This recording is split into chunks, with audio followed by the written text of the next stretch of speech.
Hello जी, अस्सलाम वालेकुम। मेरा नाम है सुभान महमूद। और आज हम जिस टॉपिक को क्या कह लें, कहानी के जिस हिस्से को पढ़ने जा रहे हैं वो है बंगाल पार्टीशन। अब एक बात याद रखिएगा कि पाकिस्तान अफेयर्स को अगर आप एक कहानी की तरह याद रखेंगे तो आपको कह लें बहुत अच्छा याद होगा और आप पेपर में भी बहुत अच्छा उतार सकते हैं। लेकिन अगर आप इसका रट्टा लगाएंगे या क्रैमिंग करेंगे तो बहुत ज़्यादा मुश्किल हो जाएगा। सो हमारा ज़्यादातर फोकस यही होगा कि कोई भी चीज़ हो रही है तो उसकी वजूहात क्या हैं, ठीक है, और उसके कॉन्सिक्वेंसेस क्या हैं, और उसका सब के ऊपर क्या इफेक्ट हुआ। ठीक है, क्योंकि हर जमात होगी ना, कांग्रेस होगी, मुस्लिम लीग होगी, इन सब पे क्या इफेक्ट हुआ, ब्रिटिश के ऊपर क्या इफेक्ट हुआ। सो पेपर में भी हमेशा इसी तरह आप जब कोई भी सीसस का पेपर उठा के देख लें, सिवाय एक दो क्वेश्चंस के, एक्सेप्शंस के, कभी भी कोई ऐसा क्वेश्चन नहीं है कि जिसके अंदर वो आपसे ये पूछ रहा हो कि अच्छा जी ये इंसिडेंट हुआ है तो ये इंसिडेंट के ऊपर ना एक डिटेल नोट लिखें। नहीं, वो हमेशा ये पूछेगा ये इंसिडेंट हुआ तो इसकी इसके दूसरों के ऊपर क्या असरात हुए या इसकी वजूहात क्या थी।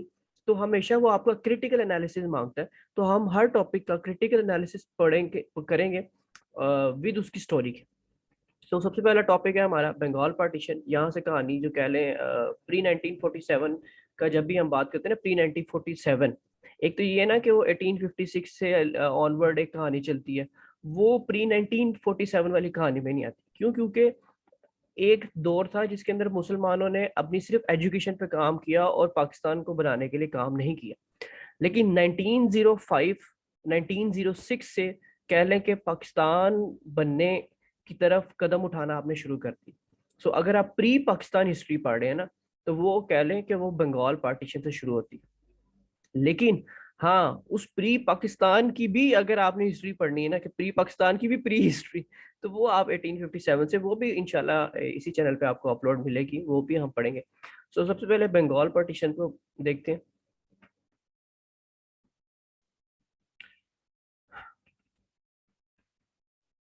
जी, तो सबसे पहले हम बंगाल पार्टीशन को देख रहे थे। बंगाल पार्टीशन है 1905 में जो है ये हुआ। और इसका इसकी वजूहात कुछ देख लेते हैं, कि देख लेते हैं कि किस तरह हुआ, क्या मसले मसाइल थे। तो सबसे पहले इसका जो बैकग्राउंड है हम हमेशा पढ़ा करेंगे, पहली हेडिंग। दूसरी हेडिंग हमारे उसके ऑब्जेक्टिव्स क्या थे, और तीसरी हेडिंग उसके कॉन्सिक्वेंसेस क्या थे। अब जी ये ये बंगाल था। बंगाल प्लस ईस्टर्न बंगाल और असम, ये सारा ना एक जुड़ा हुआ इलाका था। एक मिनट में ये मार्कर पकड़ लो। अच्छा, ये सारा एक जुड़ा हुआ इलाका था, एक पूरा प्रोविंस था ये, ठीक है। सो इसको ऊपर ब्रिटिश का कंट्रोल करना बड़ा मुश्किल हो रहा था। लेट अस सपोज, जैसे कि आपको अभी भी पाकिस्तान के अंदर भी बात चलती है कि जी प्रोविंसेस ज्यादा होने चाहिए, ठीक है। प्रोविंसेस ज्यादा होने से मतलब क्या होता है कि लेट अस सपोज एक छोटा सा इसको मैं प्रोविंस बना दूं अगर इस चीज को, तो क्या होगा, इस चीज का कंट्रोल बड़ा आसान हो जाएगा, लोकल गवर्नमेंट सिस्टम इधर बड़ा आसान होगा, ब्रिटिश का इधर होल्ड करना बड़ा आसान होगा। अब देखे ना, पहले क्या होता था, इस पूरे सिस्टम के ऊपर एक गवर्नर होता था, ठीक है। दो प्रोविंसेस का मतलब हो जाएगा दो गवर्नर, ठीक है। तो दो एक मतलब उसके हर गवर्नर के पास फिर एक थोड़ा छोटा पोर्शन होगा और उसको उसको डील करना बड़ा आसान होगा। लेट अस सपोज एक मुस्लिम हिंदू या मुस्लिम ब्रिटिश या हिंदू ब्रिटिश कोई राइट हो जाता है, कोई फसादात शुरू हो जाते हैं इस पोर्शन में, और गवर्नर आपका है इस पोर्शन में। तो उसको यहाँ तक, उस इंफॉर्मेशन को यहाँ तक पहुंचने में दिनों लग जाते थे, कई दिन लग जाते थे। और वो कंट्रोल करना बड़ा मुश्किल था इस पूरे एरिया को ना। और आपको पता है ब्रिटिश हमेशा से ये चाहता था कि मैं मेरा जो होल्ड है ना, वो कभी भी वीक ना हो, क्योंकि आपने एक जगह पे कब्जा किया हो। जब आप किसी एक जगह पे कब्जा करते हैं तो फिर आपको कहीं से भी, जैसे अभी कश्मीर के ऊपर इंडिया ने कब्जा किया हुआ है अपने वाले पार्ट पे, अपनी साइड वाले पार्ट, जो हमारा आज़ाद कश्मीर नहीं, जो दूसरा मकबूजा कश्मीर है, उसके ऊपर जो कब्जा किया हुआ है, वो कभी भी कह लें कि लॉ एंड ऑर्डर सिचुएशन को वीक नहीं होने देता। क्योंकि उसे पता है जैसे ही law and order situation weak हुई तो मुजाहिदीन निकल आएंगे और वो अपना जो है राइट्स के लिए वो खड़े हो जाएंगे। तो इसी तरह अंग्रेज भी कभी नहीं चाहते थे कि मुसलमान या हिंदू कभी भी अपने राइट्स के लिए खड़े हों, तो और इसलिए उनको लिए एडमिनिस्ट्रेशन बहुत जरूरी थी। तो जी हुआ क्या कि इन ब्रिटिश ने फैसला किया कि जी अब इस ये जो बहुत बड़ा प्रोविंस है ना, इसके दो प्रोविंस बनाते हैं। तो हुआ क्या, अब दो तरीके थे प्रोविंस बनाने के। एक ये कि इसको इस तरह काट के प्रोविंस बना दिया जाता, और दूसरा तरीका ये था कि इसको इस तरह काट के प्रोविंस बना दिया जाता। ये दो तरीके हो गए। अब अगर कोई ये कहे ना कि जी ये इसको अगर हम ये वर्टिकली सॉरी हॉरिजॉन्टली अगर हम इसको काट के इसको प्रोविंस बना दें तो एक बड़े डंप होगा, क्योंकि अभी भी फिर वही मसला होगा ना कि यहाँ पर अगर कोई कोई न्यूज़ या यहाँ पर कोई मसला हुआ तो वो ये यहाँ तक पहुंचते पहुंचते टाइम तो फिर भी उतना ही लगना है गवर्नर के पास। तो फिर सबसे बेस्ट आइडिया ये था कि आप इसको सेंटर में से कट करें और इसके दो प्रोविंस बना दें। अब हुआ ये कि जब आपने इसको सेंटर में से कट करने का सोचा तो ऑटोमेटिकली ऐसे हुआ कि ईस्टर्न बंगाल वाली साइड पे मुस्लिम ज्यादा रहते थे, ठीक है, और ये वाली साइड पे जो दूसरी साइड है बंगाल की, यहाँ पर हिंदू ज्यादा रहते थे। और आपको पता है इसकी कोई मेजर रीजन नहीं है, वो यही रीजन इसकी बन सकती है कि आपको पता है कि कम्युनिटीज सारे आपस में इकट्ठे रहना पसंद करती हैं। अभी भी जैसे आप देख लें कि पाकिस्तान में हिंदू कम्युनिटी, अगर पाकिस्तान में कोई भी माइनॉरिटीज रह रही हैं तो वो आप देखेंगे किसी किसी जगह पे उनमें पूरे पूरे गांव होते हैं उनके इकट्ठे, तो वो लोग इकट्ठे रहना पसंद करते हैं। तो मुस्लिम्स भी इसी तरह इकट्ठे रहना पसंद करते थे। तो वो ईस्टर्न बंगाल वाली साइड पे ज्यादातर मुस्लिम्स थे। ये लिखी हुई है जी 18 टोटल क्या कह लें 31 मिलियन के करीब लोग थे, कि जिसके अंदर से 18 मिलियन मुस्लिम थे इधर और 12 मिलियन जो थे वो हिंदू थे। और दूसरी साइड पे 42 मिलियन जो थे वो हिंदू थे और 9 मिलियन जो है वो मुस्लिम थे। और वो 9 मिलियन मुस्लिम्स भी कुछ इस तरह से थे कि कह लें कि वो यहाँ यहाँ पर ये करीब करीब ही रहते थे ईस्टर्न बंगाल के, ठीक है। सो बाकी कुछ कुछ कह लें कि इधर इधर इस तरह हो गया, लेकिन ज्यादातर ना जो मुस्लिम्स थे वो ईस्टर्न बंगाल के करीब करीब ही रहते थे। तो हुआ ये कि जी अब उन्होंने सोचा कि जी इसका बंटवारा करेंगे और इसको दो पार्ट्स में कन्वर्ट कर देंगे। और इसी तरह इन्होंने किया कि जी जिस तरह ये नजर आ रहा है आपको, ये दो पार्ट्स में तकसीम हुआ, तो इन्होंने ईस्टर्न बंगाल को अलग कर दिया और ये जो दूसरा ईस्टर्न बंगाल एंड असम असम को, और ये दूसरे वाले बंगाल को उन्होंने अलग कर दिया। अच्छा जी, ये येलो पार्ट के अंदर जो भी स्लाइड्स के अंदर लिखा होता है वो आपके एमसीक्यूज के लिए होता है और उसको आपने याद करना ऑब्वियसली। तो उस वक्त के जो secretary of state of India थे वो थे जॉन ब्रॉड्रिक, और ऑफिशियल अनाउंसमेंट जो है वो एनरमेंट ऑफ बंगाल की हुई थी, ऑफिशियल पार्टीशन ऑफ बंगाल की हुई थी 16 अक्टूबर 1905। तो ये एमसीक्यूज भी आ रहा था, इसको आप याद कर लें। अच्छा जी, इसके ऊपर अब मुसलमानों का क्या रिएक्शन था। ऑब्वियसली मुसलमान जो थे वो काफी कठिन दौर से गुजर रहे थे। हिंदू जो थे उन्होंने क्योंकि वो हर जगह पे मेजोरिटी में थे और ईस्टर्न बंगाल में मेजोरिटी पे होने के बावजूद भी हिंदू मुसलमान, उनके लिए बड़ा मुश्किल हो रहा था रहना, क्योंकि पूरी ट्रेड को पूरी गवर्नमेंट को, क्योंकि आप एजुकेशन में शुरू से बहुत पीछे थे। आपने शुरू में इंग्लिश के ऊपर फतवे लगा दिए, आपने प्रिंटर को प्रिंटिंग प्रेस के ऊपर फतवे लगा दिए, आप जर्नलिज्म में पीछे चले गए। आपने एजुकेशन इंग्लिश में बुक्स पढ़ने में फतवे लगा दिए, आप एजुकेशन में पीछे चले गए। सो आप हर दौर में हर चीज में थोड़ा सा पीछे थे और हिंदू इस वजह से आपसे आगे निकल गए, क्योंकि उनमें कोई इस तरह की फतवे वाली चीज नहीं थी। तो उन्होंने क्या किया जी, उनके गवर्नमेंट के साथ भी बहुत अच्छे ताल्लुकात थे। और दूसरा, ये बनने से पहले ब्रिटिश के तरह आने से पहले मुस्लिम्स ही इधर पावर में थे।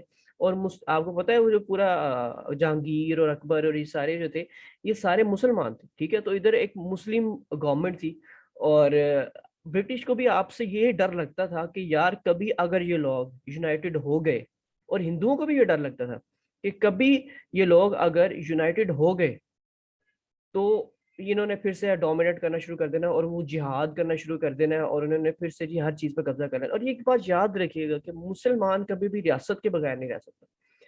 पूरी दुनिया में इस वक्त देख लें किसी ऐसी जगह पे कि जहां पर मुसलमान हो और उनकी अपनी रियासत ना हो, मुसलमान मेजोरिटी में हो। पाकिस्तान मुसलमान मेजोरिटी में, सऊदी अरब हो गया, बर्मा हो गया, जिधर भी, चाहे आप वहां पर मार खा रहे हो लेकिन वहां पर एक कांस्टेंट जद्दोजहद होती है एक आजाद रियासत की, ठीक है। सो मुसलमान क्योंकि हमारा रिलीजन ही कुछ इस तरह से कह रहा है कि हम लोग रह नहीं पाते।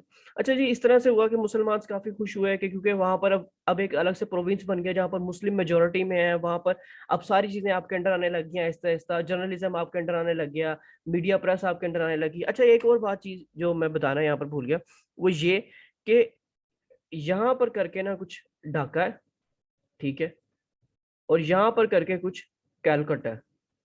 ये कलकत्ता जिसको बोलते हैं, कैलकाटा इसको उर्दू में इंग्लिश में बोलते हैं। अच्छा, आपको पता है जब भी कोई प्रोविंस बनता है या प्रोविंस जो होता है उसकी आगे आप हर प्रोविंस का एक शहर ऐसा होता है जो कि सेंटर ऑफ द प्रोविंस होता है, ठीक है, सेंट्रल शहर। तो इधर का ढाका शहर था और इधर का कलकत्ता शहर था। अब क्योंकि नया प्रोविंस बना, ठीक है, पहले क्या होता था, पहले सारी कलकत्ता वगैरह में जो थी जर्नलिज्म भी यहीं पर होता था, यहाँ पर मीडिया भी, प्रेस यहीं पर थे, सारा कुछ यहीं पर डील होता था। लेकिन अब क्या हुआ, अब भाई यहाँ पर भी जर्नलिज्म होगा, अब यहाँ पर भी जुडिशरी होगी, यहाँ पर भी सारा कुछ वो होगा जो कि कलकत्ता में हुआ करता था। और यहाँ ये क्या है, मुस्लिम मेजोरिटी इलाका। सो अब यहाँ पर हिंदू को सबसे ज्यादा मसला ये हुआ कि वो यहाँ पर कोई मोनोपोली नहीं खेल सकते। क्यों? क्योंकि मुस्लिम्स इन पावर है।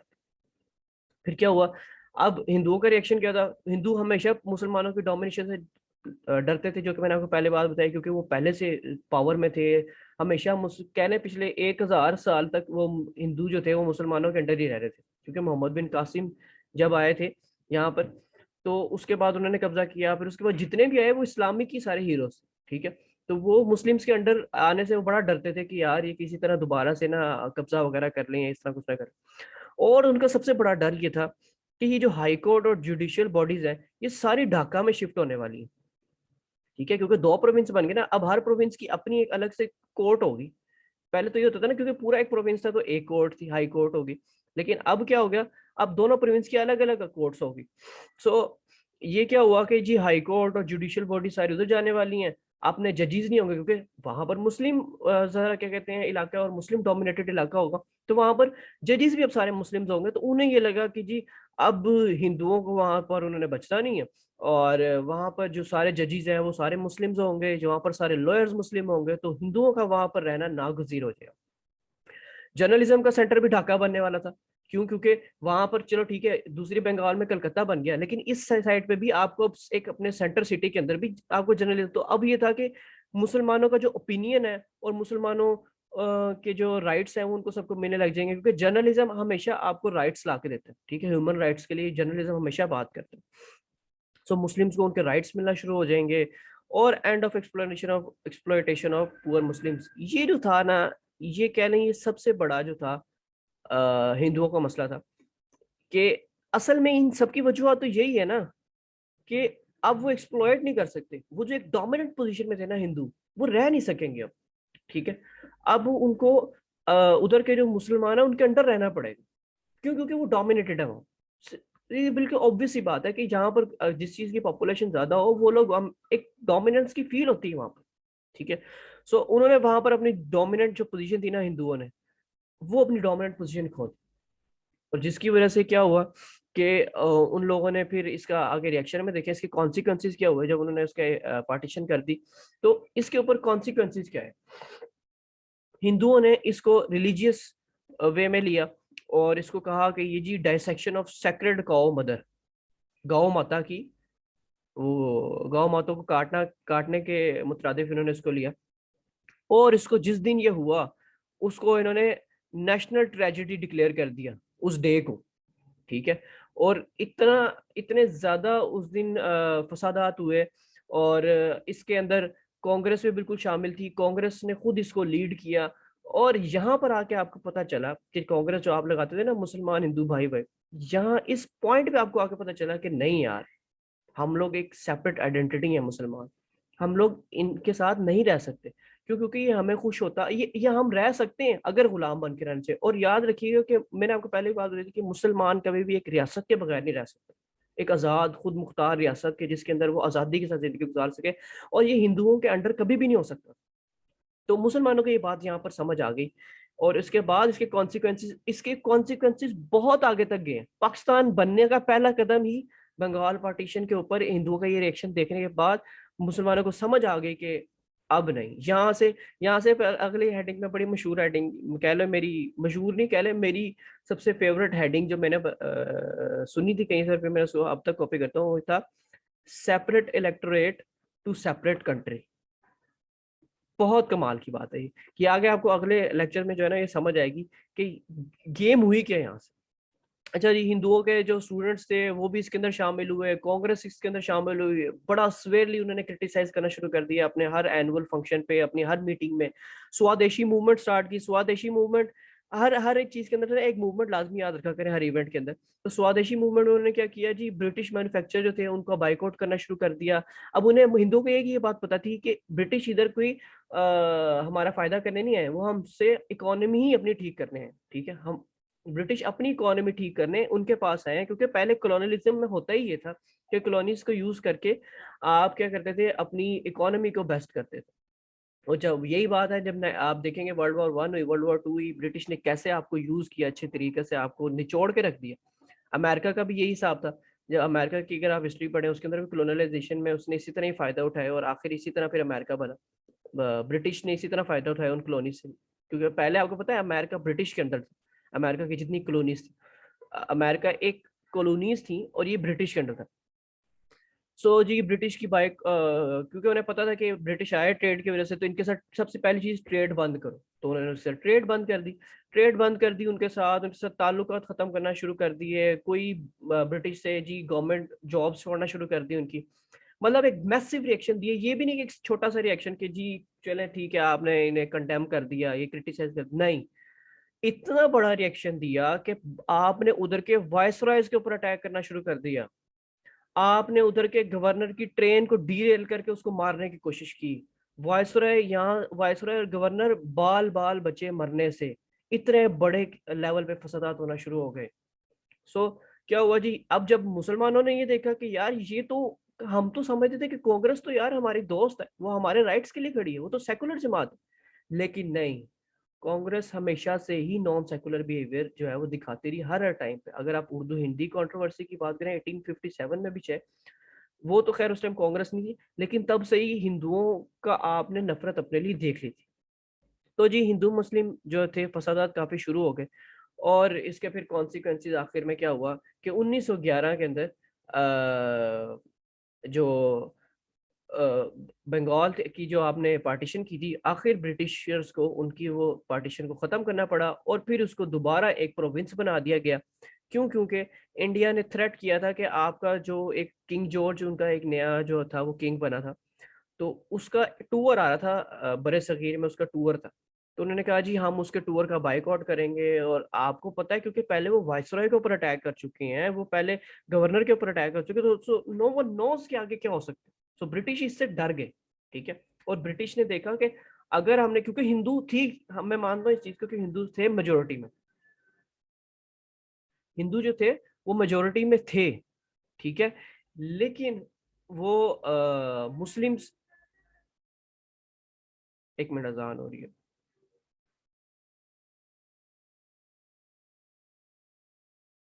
अच्छा, हिंदूज जो थे वो थे मेजोरिटी में, ठीक है। सो ये बात बिल्कुल माननी चाहिए, और ये बात अभी भी है कि इंडिया में भी अभी भी हिंदू देखे हम मेजोरिटी में है। सो इस बात से वो डर गए कि कहीं ऐसा ना हो कि पूरी कॉलोनी बड़े सगीर की, पूरी ये हिंदुस्तान ही हमारे हाथ से ना निकल जाए। तो फिर उन्होंने क्या किया, ठीक है जी हम एनलमेंट ऑफ बंगाल करते हैं, और यहाँ से आपको कह लें कि आपको एक रोड मैप मिल गया कि भाई इनके साथ नहीं रहना, क्योंकि ये हमें खुश होता नहीं देख सकते, ठीक है।